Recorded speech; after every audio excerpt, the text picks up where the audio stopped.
नमस्कार, मी परागराव आपल्या सर्वांचं सहर्ष स्वागत करीत आहे। आपल्या सर्वांना गणेश चतुर्थीच्या शुभेच्छा।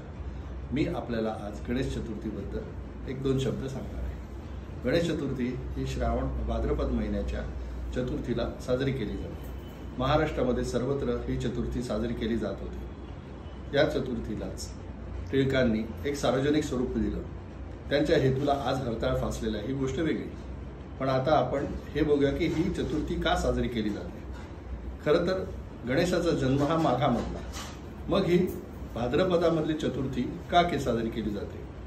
त्याची गोष्ट अशी आहे की गौरीकुंडामध्ये स्नान करत असताना पार्वतीने गणपतीला बाहेर बसवलं आणि सांगितलं कोणालाही येऊ देऊ नकोस।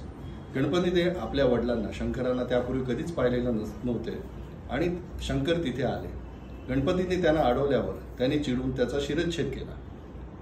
पार्वतीने नंतर हट्ट केला आणि आपल्या पुत्राला परत जिवंत करण्यास सांगितले। त्यानंतर शंकराने जाऊन त्याला हत्तीचे तोंड लावले आणि परत गणपतीचा जन्म झाला। हा गणपतीचा पुनर्जन्म हा ह्या भाद्रपदातल्या चतुर्थीला झाला असं समजलं जातं आणि म्हणून ही गणपतीची पूजा। तर आपल्याला कशी वाटली ही गोष्ट? चांगली वाटली असेल, आवडली असेल तर लाईक करा आणि शेअर करा, तसेच चॅनलला सबस्क्राईब करा। धन्यवाद।